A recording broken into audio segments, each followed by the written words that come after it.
اعوذ باللہ من الشیطان الرجیم بسم اللہ الرحمن الرحیم قاف والقرآن المجید بل عجبوا ان جاءهم منذر منهم فقال الكافرون هذا شيء عجيب أإذا متنا وكنا ترابا ذلك رجع بعيد صدق الله العظيم. قاف بڑی شان والے قرآن کی قسم. ان کافروں نے پیغمبر کو کسی دلیل کی وجہ سے نہیں جھٹلایا، بلکہ انہوں نے اس بات پر حیرت کا اظہار کیا کہ کوئی آخرت سے ڈرانے والا خود انہی میں سے کیسے آ گیا. چنانچہ کافروں نے یہ کہا کہ یہ تو بڑی عجیب بات ہے، بھلا کیا جب ہم مر کھپ جائیں گے اور مٹی ہو جائیں گے اس وقت ہمیں پھر زندہ کیا جائے گا؟ یہ واپسی تو ہماری سمجھ سے دور ہے. یہ سورہ قاف ہے، مکی صورت ہے. عام طور سے حروف مقطعات کی اکثر صورتیں مکی ہیں. اس کے اندر 3 رکوع ہیں اور 45 آیتیں ہیں. جیسا کہ مکی اور مدنی صورتوں میں، مکی صورتوں میں زیادہ تر عقائد، خاص طور سے توحید، آخرت اور رسالت، ان عقائد کے اوپر زور دیا گیا ہے. اور مدنی صورتوں میں احکام، سارے احکام، نماز، روزہ، زکوٰۃ اور سارے احکام یہ زیادہ تر مدنی صورتوں کے اندر ہیں. 114 صورتیں قرآن کے اندر ہیں، ان میں سے 86 مکی صورتیں ہیں اور 28 مدنی صورتیں ہیں. جیسا کہ علماء نے بتایا کہ 28 صورتیں مدنی ہیں. ویسے مدنی صورتیں بڑی بڑی ہیں، مکی صورتیں زیادہ تر چھوٹی ہیں. تو یہ قرآن کا آخری حصہ کہ یہ یہاں سے شروع ہوتا ہے، سورہ قاف سے. قرآن کی 7 منزلیں ہیں. آپ صلی اللہ علیہ وسلم کے زمانے میں ابھی پاروں کا تصور نہیں تھا. قرآن کی جو تقسیم ہے، پاروں کی تقسیم کے 30 پارے، یہ تو بعد کے دور میں آسانی کے لیے ہوئے کہ 30 دن میں قرآن مکمل کر سکے. آپ صلی اللہ علیہ وسلم کے زمانے میں یہ منزلوں کی تقسیم تھی. 7 منزلیں جن کو حزب کہتے تھے. تو یہاں سے 7ویں منزل قرآن کی شروع ہوتی ہے، یہاں سے سورہ ناس تک.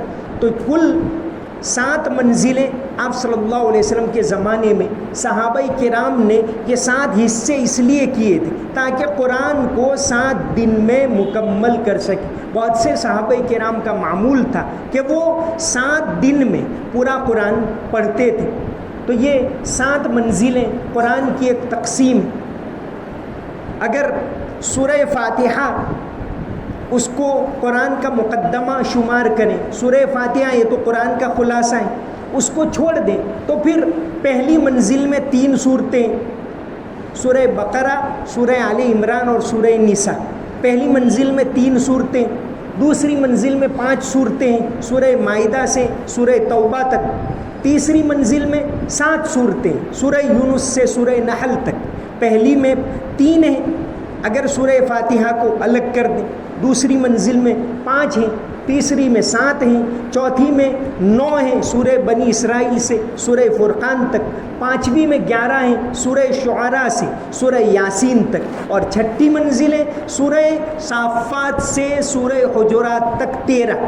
3، 5، 7، 9، 11 اور 13 یہ ایک گویا ایک ترتیب، ایک حسن ہے. اور آخری منزل ہے 65 صورتیں. 6ٹھی میں 13 ہیں تو اس کو بھی سمجھیے کہ 13، 5، 65. تو اس طرح ایک ترتیب ہے. یہ آخری منزل ہے، اس کے اندر آخرت اور توحید اور رسالت اس کے اوپر زیادہ زور دیا گیا ہے، عقائد کے اوپر. اور یہ قرآن کا حسن ہے، قرآن کے نگینے یہ آخری صورتوں کے اندر ادبی لحاظ سے بھی، اس کے جو جملوں کی ساخت ہے اس کے لحاظ سے بھی ادب کا اعلیٰ سے اعلیٰ بہترین نمونہ ہے. اسی طرح صوتی ہم آہنگی، یعنی ایک ڈھب سے، ایک آواز سے، ایک مؤثر انداز سے جو قرآن کریم پڑھا جاتا ہے، اس کے متعلق بھی سب سے زیادہ صورتیں اسی منزل کے اندر موجود ہیں. تو یہ سورہ قاف حروف مقطعات سے شروع ہونے والی صورت ہے. قرآن میں کل 29 صورتیں حروف مقطعات سے شروع ہوتی ہیں. ان میں سے 3 صورتیں ایسی ہیں جو ایک حرف مقطع سے شروع ہوتی ہیں، سنگل. سورہ قاف، سورہ نون اور سورہ صاد، یہ 3 صورتیں ایسے ہیں جو ایک حرف مقطع سے شروع ہوتی. پھر 7 حامیم ہیں، وہ 2 حروف مقطع سے، تاسین، یاسین، طٰہٰ، یہ 2 حروف مقطعات سے. الف لام میم سے 6 صورتیں شروع ہوتی ہیں، 3 حروف مقطعات ہیں. اور اسی طرح الف لام را سے 5 صورتیں شروع ہوتی ہیں، وہ بھی 3 حروف مقطعات ہیں. اس طرح پھر 3 حروف مقطعات کے بعد 4 حروف مقطعات میں الف لام میم صاد اور الف لام میم را، یہ 4 حروف مقطعات سے شروع ہوتی. اور 2 صورتیں ایسی ہیں جو 5 حروف مقطعات سے شروع ہوتی، حامیم عین سین قاف اور کاف ہا یا عین صاد. یہ 2 صورتیں ایسی ہیں جو 5 حروف مقطعات سے شروع ہوتی. تو یہ سورہ قاف ایک حرف مقطع سے شروع ہوتی ہے، قاف والقرآن المجید. 3 صورتیں ایسی ہیں جس میں حرف مقطع کے بعد فوراً قرآن کا ذکر آئے. ویسے تمام حروف مقطعات سے شروع ہونے والی صورتوں میں قرآن کا ذکر ہے، کہیں کتاب کے لحاظ سے کہیں اور لحاظ سے، لیکن یہاں سیدھے ہی قاف والقرآن المجید، صاد والقرآن ذی الذکر اور یاسین والقرآن الحکیم، یہ 3 صورتیں ایسی ہیں جس کے فوراً بعد والقرآن، قرآن کا ذکر آیا، قرآن کی بزرگی کا ذکر آیا. تو ان میں سے ایک یہ صورت ہے. سورہ قاف کے اندر خاص طور سے آخرت کا عقیدہ بیان کیا گیا ہے کہ مرنے کے بعد اللہ تبارک و تعالیٰ دوبارہ زندہ کریں گے. اس کی دلیلیں بھی اس سورت کے اندر دی گئی. قرآن کریم نے بعض آخرت کے بارے میں ایسی حیرت انگیز دلیلیں دی ہیں جن کو پڑھ کر اس زمانے کے لوگ تو ٹھیک، آج کے سائنسی دور کے لوگ بھی حیران ہو جاتے. جیسے سورہ قیامہ میں اللہ تعالیٰ نے کہ بھئی قیامت قائم ہوگی، دوبارہ اللہ زندہ کریں گے، اس میں انسان کے جسم کے بارے میں بعض باتیں ایسی ذکر کیے کہ سن کر حیران ہو جائیں. لا اقسم بیوم القیامہ ولا اقسم بالنفس اللوامہ ایحسب الانسان ولن نجمع عظامہ. کیا انسان یہ خیال کرتا ہے کہ ہم اس کی ہڈیوں کو دوبارہ جمع نہیں کریں گے؟ بلا قادرین علی ان نسوی بنانا، بلکہ ہم تو اس کے فنگر پرنٹ کو بھی دوبارہ جمع کرنے پر قادر. یہ لفظ استعمال کیا، بلا قادرین علی ان نسوی بنانا. اب دیکھیے ہر انسان دنیا میں الگ الگ، اللہ تعالیٰ نے ہر ایک کو اتنا الگ پیدا کیا ہے، ہر ایک کی آنکھ الگ، ہر ایک کی آنکھ الگ ہے. ایک کی آنکھ سے آپ اگر وہ موبائل کو بند کرو، پاسورڈ دو تو دوسرے سے کھل ہی نہیں سکتے. فنگر لاکھوں جمع کرو، آپ ایک لگاؤ دوسرے سے نہیں کھلے گا. پہلے زمانے میں تو فنگر پرنٹ ان پڑھ کے لیے صرف لیتے تھے، اب تو پڑھے لکھوں کے لیے لیتے. تو یہ ایک حیرت انگیز بات ہے. وہاں اللہ تعالیٰ نے فرمایا کہ بلا قادرین علی ان نسوی بنانا، کہ کیوں ہم جمع نہیں کریں گے. ارے تم سوچو، تم کو پہلی مرتبہ پیدا کیا، ہم تمہاری یہ فنگر پرنٹ جو پہلی مرتبہ کیے ہو بہو اس کو دوسری مرتبہ پیدا کر سکتے. تو یہاں اس سورت کے اندر، سورہ قاف کے اندر بھی چند دلائل اس بات کی دی ہے کہ انسان اس پر غور کر اور خیال رکھ کہ تجھے دوبارہ زندہ ہونا ہے، اللہ تعالیٰ کے سامنے پیش ہونا ہے۔ جس نے پہلی مرتبہ پیدا کیا وہ دوسری مرتبہ پیدا کرے گا۔ آپ صلی اللہ علیہ وسلم نے جب دعوت کا کام شروع کیا تو جن باتوں پر ان کا اعتراض تھا اس میں سے ایک بات یہ تھی کہ بھائی آدمی مر گیا، مٹی میں مل گیا، کہاں گیا کچھ پتہ نہیں، پھر کیسے اللہ دوبارہ پیدا کریں گے؟ تو اس کے دلائل بھی اس سورت کے اندر اللہ تبارک و تعالیٰ نے دیے۔ فرمایا قاف والقرآن المجید، حروف مقطعات کا صحیح مطلب اللہ اور اس کے رسول جانتے ہیں، یہ پہلے بھی ہم نے سورہ لقمان کے اندر بتا دیا۔ اس کے باوجود بہت سے علماء نے، جیسے حضرت عبداللہ ابن عباس ہیں، ہمارے یہاں ہندوستان میں حضرت مجدد الفسانی ہیں، ایسے بہت سے بزرگوں نے اپنے طور سے اس کا مطلب بیان کرنے کی ایک کوشش کی ہے۔ وہ ان کی رائے ہے، اور رائے اس لیے قابل قدر ہے کہ وہ بڑے درجے تک پہنچے ہوئے علماء ہیں، بڑے درجے تک پہنچے ہوئے بزرگ ہیں۔ یہ سورہ قاف کے بارے میں ایک بات یہ بھی آتی ہے کہ آپ صلی اللہ علیہ وسلم بسا اوقات اس کو پڑھا کرتے تھے۔ خاص طور سے حضرت عمر ابن خطاب رضی اللہ عنہ سے مروی ہے کہ آپ صلی اللہ علیہ وسلم دونوں عیدوں میں سورہ قاف اور سورہ قمر پڑھتے تھے، اور اس طرح پڑھتے تھے کہ ہمیں بالکل ہلکا معلوم ہوتا تھا، حالانکہ دونوں صورتیں لمبی 3 رکوع کی ہیں یہ، لیکن آپ صلی اللہ علیہ وسلم پہلی رکعت میں سورہ قاف پڑھتے تھے اور دوسری رکعت میں، دونوں عیدوں میں، عید کی نماز میں دوسری رکعت میں سورہ قمر پڑھتے تھے۔ یہ حضرت عمر رضی اللہ عنہ سے مروی ہے، مسلم شریف کی حدیث۔ اسی طرح ایک صحابیہ تھی ام ہشام، آپ صلی اللہ علیہ وسلم کے بالکل پڑوس میں رہتی تھی، حدیث کی کتابوں میں ان کا ذکر آیا کرتا ہے۔ وہ روایت کرتی ہیں کہ آپ صلی اللہ علیہ وسلم اس کثرت سے سورہ قاف پڑھتے تھے کہ میں نے یہ سورت آپ سے سن کر زبانی یاد کر لی، الگ سے مجھے زبانی یاد کرنے کی کوشش نہیں کرنی پڑی، آپ سے سن کر اس کو یاد کر لیا۔ بلکہ وہ یہ بھی روایت کرتی ہیں کہ کئی مرتبہ آپ صلی اللہ علیہ وسلم خطبے میں یہ سورت پڑھتے تھے، سورہ قاف۔ یہ حضرت ام ہشام سے مروی ہے، اور حضرت جابر ابن عبداللہ رضی اللہ عنہ سے مروی ہے کہ آپ صلی اللہ علیہ وسلم کئی مرتبہ فجر کی نماز میں سورہ قاف پڑھتے تھے۔